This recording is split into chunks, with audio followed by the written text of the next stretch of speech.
はい、どうもしんです。本日もアークサバイバルアセンディットをやっていきます。本日はですね、超有能生物デスモダス簡易トラップのご紹介です。アークサバイバルアセンディットにオリジナルストーリーマップロストコロニーが実装されました。それとともにフィヨルドの固有生物であったデスモダスくんが実装されました。デスモダスくん固有の特殊能力を多数備えた優秀な生物になっているんですが、その能力はフィヨルドから特に変わらず実装されております。その能力についてはこちらで詳しくご紹介しておりますので、気になる方はご確認いただければと思います。今回はですね、デスモダスくん、テイムも少し特殊になっておりまして、効率的に 100% テイムができるような効率的な簡易トラップをご紹介していこうかと思います。100% テイムの方法であったり、ちょっとした注意事項などもご紹介しておりますので、ぜひ最後までご覧いただければと思います。普段ですね、アークについてトラップ動画、建築動画、冒険動画、ニュース速報的な情報発信であったり、チュートリアル、アークストーリーなど、アークを楽しむコンテンツをご紹介しております。ちょっとでも面白かったよとか、役に立ったよとかございましたら、ぜひ高評価、チャンネル登録よろしくお願いいたします。では、本編、どうぞ。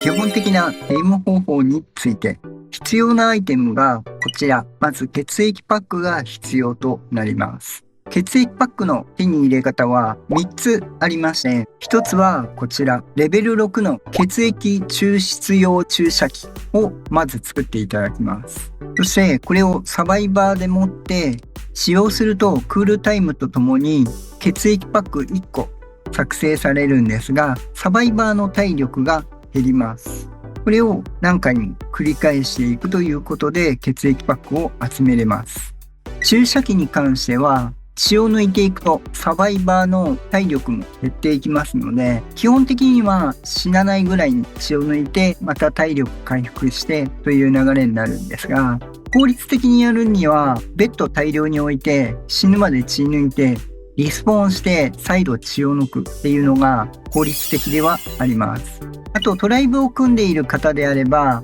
別の寝ているサバイバーから血を抜くことも可能です。やってしまわないようにだけ注意しましょう。2つ目の方法がこの医療スタンドレベル60になるんですが、これが作れれば非常に楽になります。いろんな能力があるので、詳しくは先日出したアイテム紹介の動画をご確認いただければと思います。これを作るにも血液パック4個は必要なので、最低限血液抽出用注射器で4つは作る必要があります。これを設置していただくとアクセスして、この上のところに血液パックの作成というのがあります。これで範囲内にいる自分のペットを選んで配置とすると注射器が刺さりまして、このように血を抜いていきます。これ気をつけないと体力ペットの分なくなってしまうとやってしまうことになるのでご注意ください。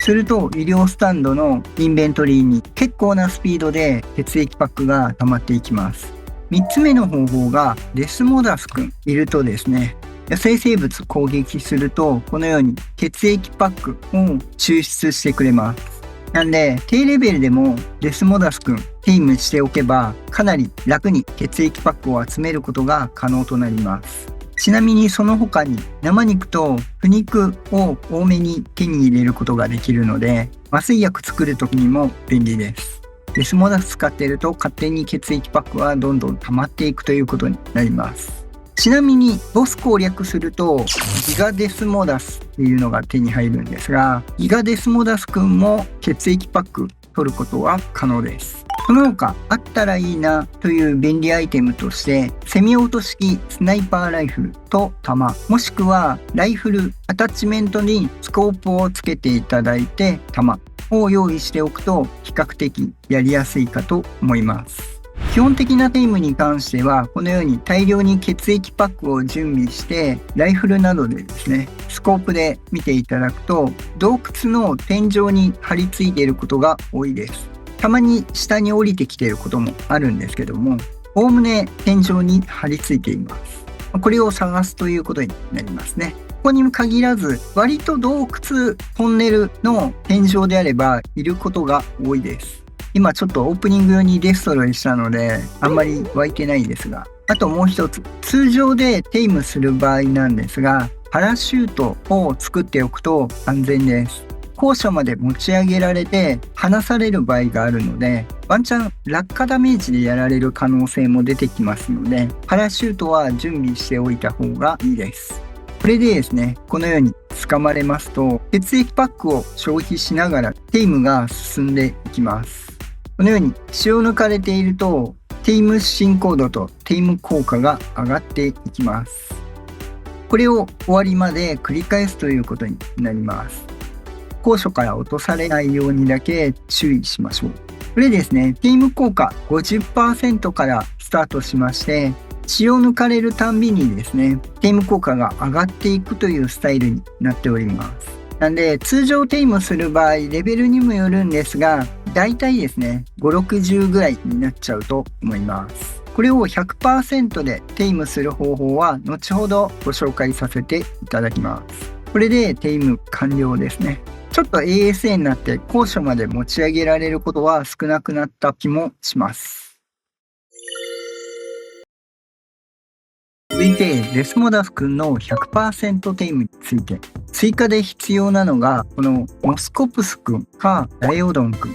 もしくはデスモダスがつかめる生物であればいいんですが、デスモダス君、基本的にはグリフィンと同じぐらいの小型生物しかつかめないので、プラスアルファでつかめるこのモスコプス君とダイオドンぐらいがおすすめです。個人的にはモスコプス君の方がやりやすいかとは思うんですが、ダイオドン君でもいいです。今回はモスコプス君でやっていきますね。まず、デスモダス君。シンプルに作るならこのイニシエのトラップでも捕まえることはできます。これで指示でですね、デスモダス君の足元あたりまでモスコプス君誘導するとですね、このトラップの欠点はなかなかペットを掴んでくれないというところがあるんですが、このようにですね、掴んでいただいて、50スタートなんですが、このようにテイム効果が上がっていきます。要するに、これで 100% まで上げてからテイムするということになります。今、この子の場合ですね、このようにだいたい 0.1 ぐらいずつテイム効果が上がっています。この子の場合ですね、レベル225で体力2700ですね。この状態で 0.1 でした。これですね、サバイバーの場合ですと、テイム進行度上がってしまうんですが、テイム効果もですね、サバイバーで上げた方が上がりやすかったりします。ただ、逃げ出せずにテイム完了になるリスクがあるので、だいたい50、60ぐらいまではですね、先にサバイバーで上げてしまった方が早いです。このテイム効果なんですが、この子ですね、ちょっとレベル上げしてないので、単純にレベル高い子を出して約2万ぐらいあります。この子だと、だいたい7ずつぐらいですかね、上がってくれます。ペットの最大体力に対して、テイム効果の上がる量が決まってきますので、モスコプスくんですね、結構体力上がりやすいので、高レベルモスコプスくん使ってレベル上げて体力ぶりするのが割と効率的だったりします。もちろんダイオドンくんもボス戦用に厳選された子がいる人多いと思うので、その辺ですね、使って体力ぶりしてですね、デスモダスくんのテイム用に使うのも一つです。これですね、サバイバーで掴まれた場合、手放すとテイム効果が落ちます。なので、極力ペットで効果を 100% にして、サバイバーで掴まれて進行度を上げている間にテイム効果が落ちるということが発生します。なので、できればですね、テイム進行度に関して、ある程度60とかぐらいまで上げてからテイム完了する前にトラップから逃げ出して、だいたいこれぐらいですね、60ぐらいで逃げ出して、今70まで上がりましたが、この状態でペットを投入。これで 100% に再度してから、あとはペットを出してきて、もしくはペットに乗っちゃってもいいです。サバイバーで近寄って。通常攻撃してくる場合あるんで、ペットに乗ってるのが比較的安全だったりしますね。これで離される前に終わればいいんですが、終わらなかったので、これで今1回離されたんで98に落ちちゃってます。なので、もう一回ペットを投入してですね、100% になったら、また外に呼び出して、サバイバーで行く。ペットに乗るのも一つではあるんですが、ペットに乗った場合ですね、引っかかって落ちちゃうっていうパターンがあるんで、そこだけご注意いただければと思います。極力引っかからない場所を掴まれてもらって、これでテイム完了 100% ということになります。以上が 100% テイムの方法となります。では続いて簡易トラップのご紹介です。一応ですね、基本タイプと全方位タイプと2タイプ用意しておりますので、まずは簡易トラップバージョンご紹介していきます。必要素材はこちら。柱が1本、天井が1つ、壁が2つ。以上です。柱を1本、一番上の高さで立てます。次に壁を両扉枠にして貼ります。表裏はどっちでもいいです。もう一つ壁を回転扉にしておきます。最後、天井をこの上に。普通の天井でもいいんですが、一応ハッチ枠の方がいいです。極力高い位置でデスモダス捉えたいので、一応ハッチ枠の方がいいです。天井でもできるんですけどね。以上です。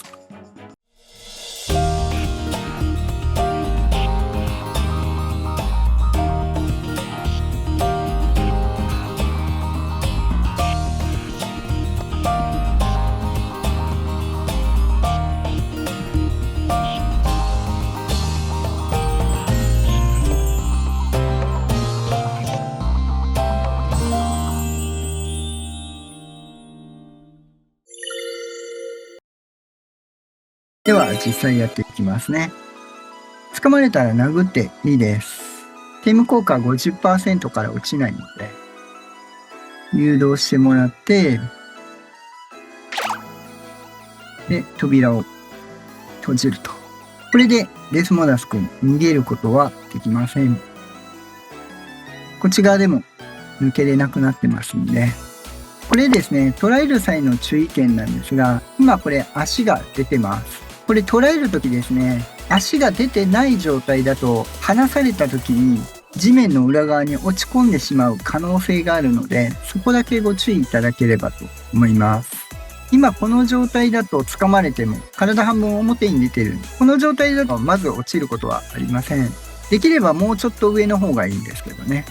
ここだけ注意しましょう。ここまで来ればあとは一緒ですね。モスコプス君もしくはダイオドン君出してペットを投入。これでテイム進行度を上げていくと。興味なくした場合はですね、足元をうろつかしてたらこのように吸ってくれますので、高さがちょうどいい位置に止まるので、比較的血を吸っていただきやすくできております。割と連打で血吸ってくれます。これ注意しないといけないのは、サバイバーで行った時に離されてすぐ次行ってですね、テイム効果が落ちてしまうという可能性があるので、そこだけちょっと注意は必要なんですが、割とですね、反応しやすくなっているので、サバイバーが掴まれた場合ですね、結構連打で掴まれる可能性があります。なので、本来はですね、サバイバーである程度上げてから生物でやった方がいいんですが、場合によってはですね、そのままテイム完了してしまう可能性があるので、逃げ出せず。なので、そこに関してはですね、一旦ペットで 100% まで上げた方がいいかもしれないです。2万ぐらいのモスコプスを2、3匹用意しておけば、高レベルテイムでも簡単にできるかと思います。上げれるんであればもうちょっと上げた方がいいですけどね。普通にブリーディングしてレベルポットで貯めてレベル上げればだいたい2万ぐらいはレベル上がったと思う。まあ少なくとも1万ちょっとぐらいまでは上がるので、一旦離してサバイバーで掴んでもらう。離されたら逃げることだけ忘れずにゲーム効果を上げていくと。で 100% になってるんでもう一回。これでしばらく待つと。落とされたら離れる。サバイバーだけだと次またサバイバー掴んでくるんですけど、モスコプス君に乗った状態で近づいてサバイバーを掴んでくれるんですが、その後モスコプス君が掴める距離にいるので、割とヘイトが散って逃げやすくなりますね。落とした時。恐竜でいった場合ですね、恐竜に引っかかって落ちるパターンもあったりはするんですけどね。この辺にいるといいかもしれない。境目のあたりね。それで引っかからないので、割と進むかと思います。今、98まで落ちたかな。99.9。なんで、99ならいいんですけどね。これぐらいなら 100% になるので、近寄っていただいて、これで進行が上がっていきますので、そろそろかな。あと1回ぐらいですね。今 100% なんで、これでテイム完了となります。100% テイムですね。離された後、逃げ出せれば 100% テイムできますのでね。割と引っかかるところは少ないので、下開けているんで、離されづらいとは思います。本当はもうちょっと上に取られるといいんですけどね。こればっかりはちょっとその時のタイミングになるので、以上です。では続いて全方位型のトラップになります。誘導一方向だと失敗した時結構難しいと思う人多いかもしれないので、一応全方位タイプもご紹介しておきます。必要数がこちら。柱が2本、天井が1つ、壁が4つ。これで全方位型が作れます。基本はさっきと一緒なんですが、柱を一番上まで上げておきます。もう1本柱。その上に天井を、これは8枠でも普通の天井でもどっちでもいいんですが、真ん中に置きます。両扉枠を直線上に置いて、回転扉を直線上に置きます。以上です。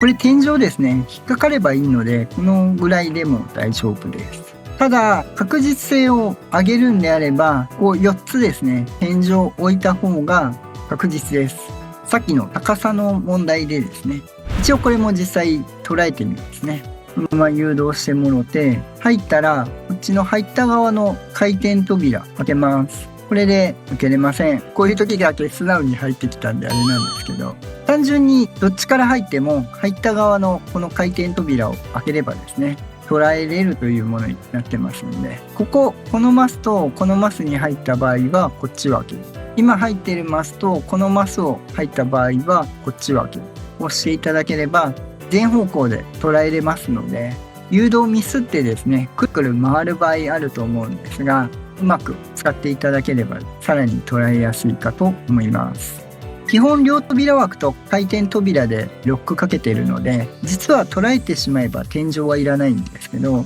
天井がないと引っかからなくてそのまま上に登ってっちゃうんで、それを抑えるための天井です。捉えた時この足が出ていれば問題ないです。以上です。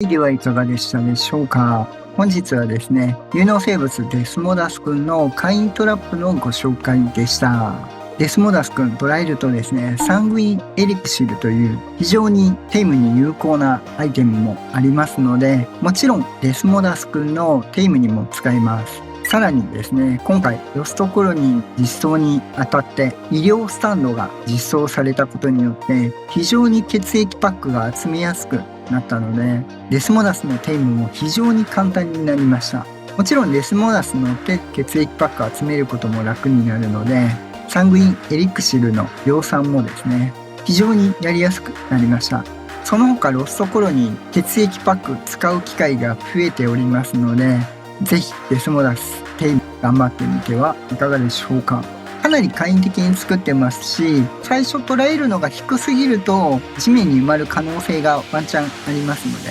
一応試してる間下に落ちるっていうことはローカルではなかったんですけども、公式でも非公式でも下に埋まる可能性はゼロではないので、極力高い位置で捉えていただいてですね、モスコプスとかダイオードに乗ってですね、天井まで引っかかるように視点を誘導してから回転扉を開けに行くという手段を取っていただくと、より上側にですね、ロックしやすいのではないでしょうか。ちょっと高めにロックできる方法をいくつか試してたんですが、資材増えちゃうのとあんまり効果高くなかったので、どうしても埋まっちゃう人はですね、一段高くして、下にもう一個ですね、柱と天井を置いて、高床式みたいな感じでですね、スロープで登れるようにすれば、埋まることは回避できるかと思いますので、そちらもぜひお試しいただければと思います。いろいろ簡易な分ですね、カスタマイズがやりやすいものにもなっているので、またご自身でもより使いやすいようにカスタマイズしてみていただけると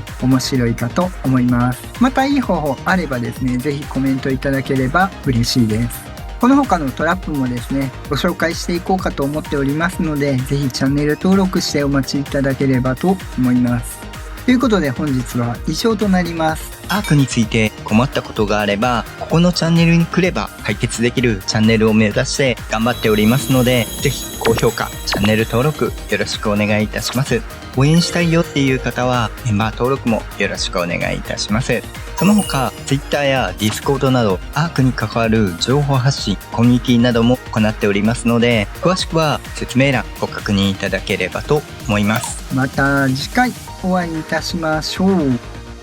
バイバイ。